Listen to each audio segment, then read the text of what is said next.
Good morning, ladies and gentlemen. Before I speak further, I would like to acknowledge one thing that through those 18 years of my work in consumer courts, I worked with district judges, state high court judges, and then Supreme Court with Supreme Court judges and high court judges in Delhi. I've come from non-legal background, non-medical background, completely different. Studied MBA and MS in advertising from University of Illinois, US. Came back with these great ideas of doing excellent advertising and marketing and making a lot of money and making a name for myself. Came to India and saw the country in such poor condition, no television, and any advertisement I write with those misleading statements, middle class people would simply buy and then become poorer. And that's not why I came back to India for, so I joined consumer courts with absolutely no idea of what is law about in India, nothing. I joined and I just crawled my way up. Only because of my passion, I reached National Commission. In all those years, one person that really made me be a better human being and be able to do better work is Justice M.B. Shah.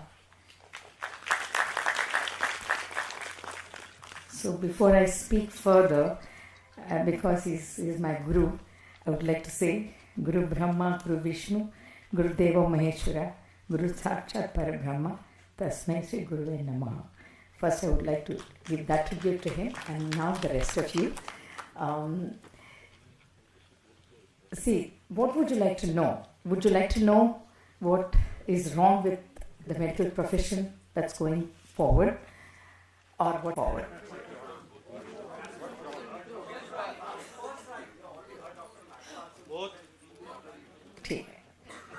Okay, to start with Dr. Nagpal, I will give you the balance sheet. Since time is short, I have to be very clear about what you really want to hear.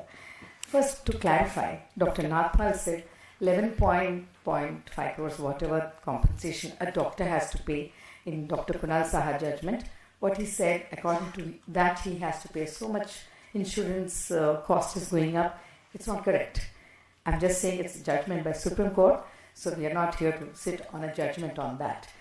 Actually, when it came to Justice Shah and my commission, the bench, we felt it was too much. Maybe National Commission may not be able to do it, although we felt it's very dicey case. But Supreme Court has taken it up and actually said it is negligence, sent it back to the Commission, saying, okay, now tell how much each doctor has to pay.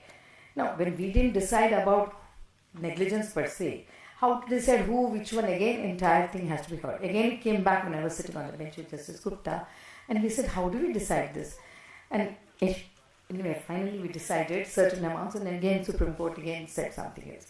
Eventually, that is the amount, but it is not one doctor. I just want to clarify, this 11 point plus crores seem like, oh my God, that's the biggest compensation ever given by Supreme Court via National Commission. But that's not the case everywhere.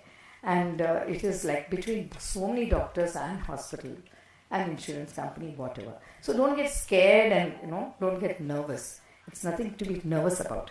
You should be nervous when you're wrong. When you're wrong, you better pay for it. When you put yourself in those shoes, your own wife, your own child has had something due to negligence of another doctor, then it will pinch you. Then you will speak a different language. Believe me, you will. Most of the people who come to the courts don't come because they want to make money from the doctor. That's one thing I have seen in all those 18 years. Maybe 1%, a negligent percentage, that too maybe some illegal, some wrong advice by a lawyer or some friend or something, they must have come. Nahi ho jayega, doctor dar ke de denge, something like that. Nobody comes for money as far as doctors are concerned. All the other cases, yes. When it is doctors, everybody knows doctor is like God. Only he can save you. So they have a lot of respect in our country still. It is you who are spoiling it by making such issues when a wrong apple is there, a bad doctor is there doing corrupt practices and wrong medication. You're not stopping him. The Medical Council of India doesn't take away his registration. What are you talking about? You first rectify your own system. Remove these doctors. Since you do not do that, the burden is on the consumer courts. I don't know whether that percentage he gave is 74% are going against doctors. From his own numbers, it's only 50%. But in my opinion, that is not perhaps the right percentages that he's given.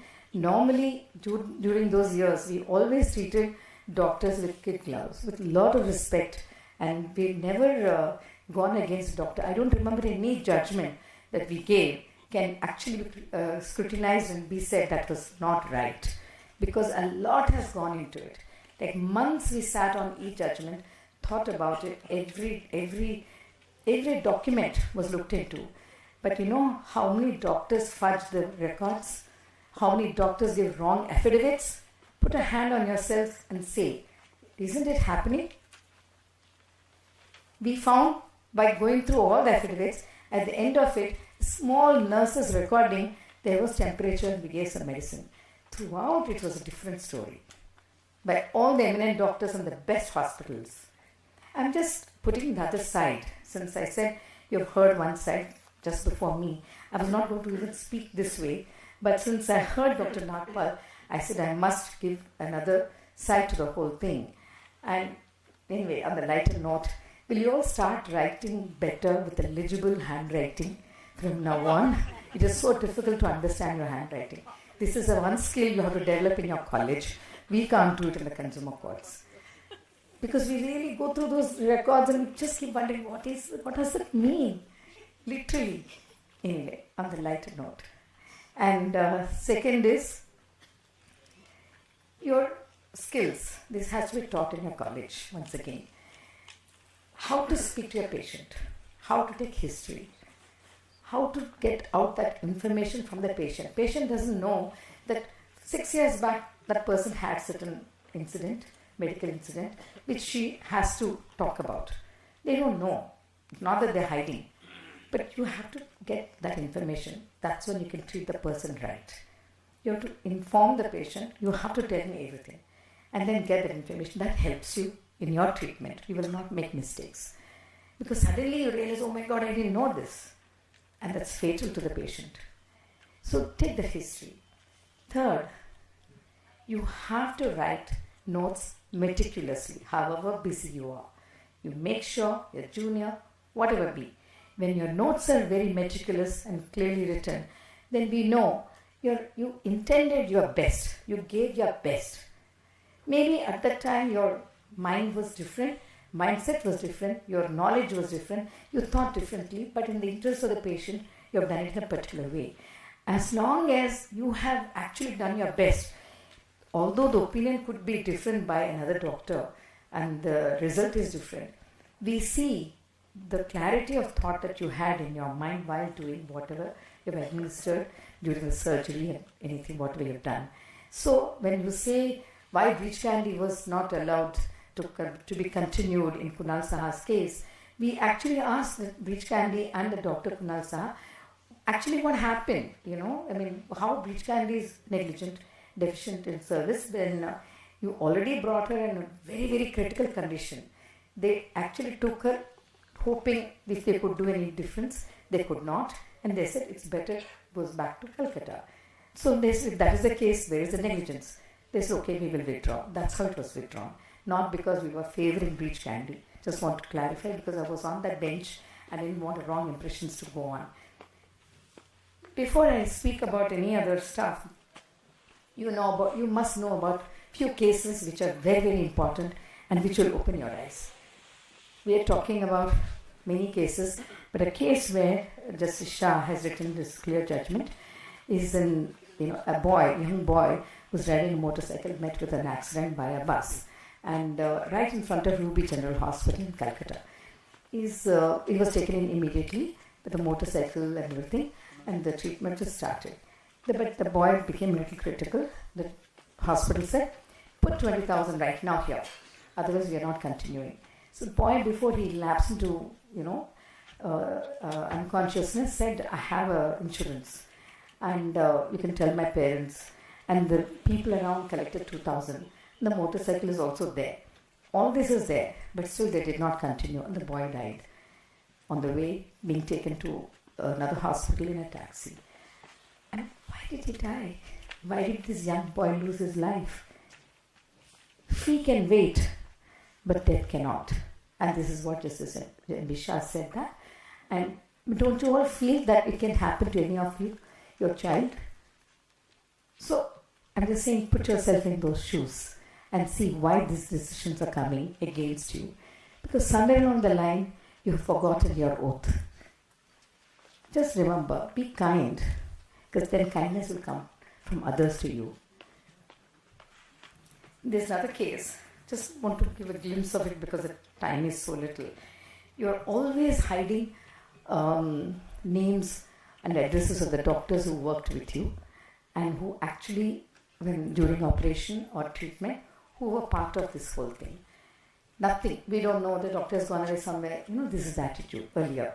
Then in Savita Garg's case, Supreme Court clearly said it is the hospital's duty to give all the addresses and the names and whatever, everything, but who actually treated. So don't hide information. This hiding information is where you actually start worrying about the case. You have to give that information. And then giving the records to the patient. No, it's confidential. Repeated judgments coming from Justice Shah and our bench. Repeated. Finally, it has been now decided that within 72 hours, the records have to be given to the patient at a cost of Xerox and all that. Please remember this and give it to the patient. It is patient's money, it's patient's body, it's his family who's paying everything, and they have a right to know what happened in the court, in the hospital, and they have a right to actually get a second opinion, knowing what has happened, and also for future reference. Why should you hide this information? And also be careful today on the internet and everything. People write abroad, get every information possible. We'll all look like fools if we don't realize that somebody is getting better information than us, than what we know. So you have to update yourself in your skills. Once upon a time I've done my medicine and I'm rocking. Not happening. You have to update yourself with the latest stuff. Like as I know, I'm updating my book also every 2 years, because I can't say I wrote one book once upon a time. So it's something that you have to update yourself in all your skills. In a case where a young boy was taken for a tonsils operation, it was a simple, tonsil, it's the simplest thing. The boy came out as brain dead. Now tell me, the doctor says, no, he has some heart issues. He's just 14-year-old. And there's no medical record. There's no name of anesthetist, no name of anybody. Surgeon said, I've done the surgery very well. Doctor said, we have done everything, but the child became like this. They didn't want to give any records. They didn't want to give anything. Then we thought about it. Res ipsa loquitur. Facts speak for themselves. You are not giving the record. You're not proving yourself innocent. And you're just letting the boy be this way. And just wash your hands off. You've just taken the money for whatever surgery. So everybody says everything is fine. Is that fair? So when these judgments come, believe me, they may look like, oh my God, believe me, these are all very well thought of by the National Commission. I can give you that in writing, because nowhere have we ever just punished the doctor for the sake of punishing, because we just feel just like that. A lot of work has gone into most of these judgments. So I want to take it seriously and not look down at the judges that they're irregular and they just say anything and they do anything. Another thing, a man was taken to a hospital for an orthopedic issue, an elderly man. So surgery was done, but at that time, the heart was not in a great condition, but still the doctor felt he was in so much pain, they have done the surgery. One of the eminent big hospitals in Bombay. What happened? He was in ICU. And suddenly his nurse saw that his systems were all coming down, especially his heart rate, kidneys, everything was failing. So she saw the specialist going around in ICU, said, doctor, can you look at the patient? So the doctors looked at the patient, they said, no, this particular medicine should be stopped, something else should be given. Whatever different doctor said this. After that, they did not administer those medicines only because they could not reach the doctor under whom he was administered. in the hospital. Nobody could change it. So the duty doctor did not bother. Even family members ran around helter-skelter to find the original doctor. He's not available. So that medication was not changed and the person died. Whose duty? Is it not the hospital's duty to make sure duty doctor looks into this issue and rectifies it immediately? What is ICU all about? Intensive care. What kind of intensive care? You've given it extensive care to give to the patient's family to run around. Look at the halat of those people. Put yourself in these shoes, running around for a doctor all over the place because somebody in your family is almost dying. So I always say, when you say this one finger to others, the others also turn towards you. Look at yourself. Are you also doing what is right for the society and for people?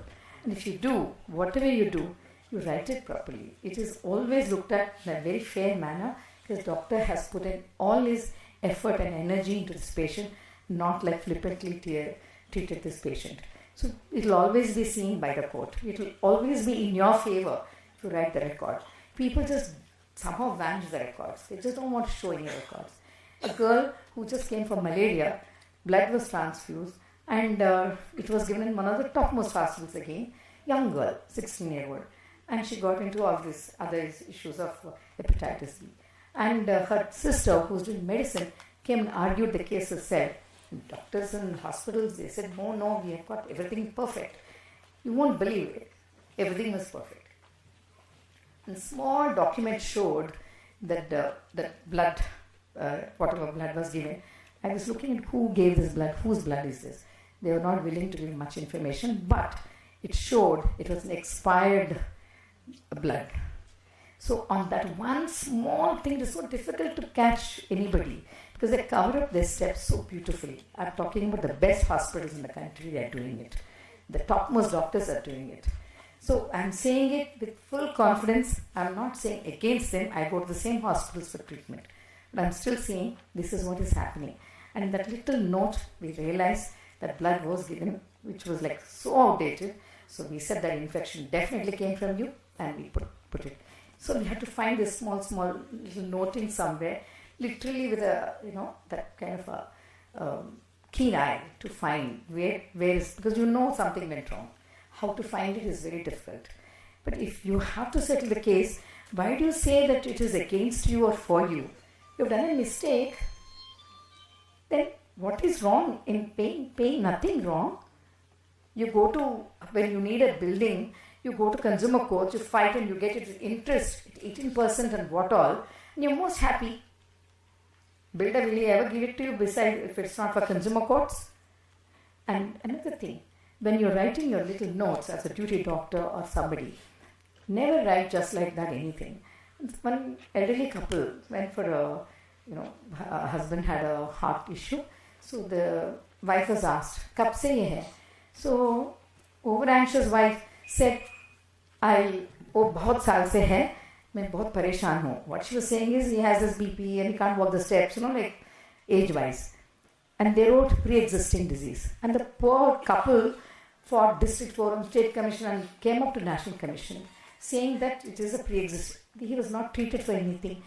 Would he wait for insurance to just get that money? He would not get his heart surgery done. Is it possible? So then I said, if you have such a thing that you will not give for pre-existing disease, that there is no evidence, that means you have no intent to pay. There is no bona fide intent to pay, only to take money, insurance money, premium, you are ready, not to pay. So such an agreement is null and void.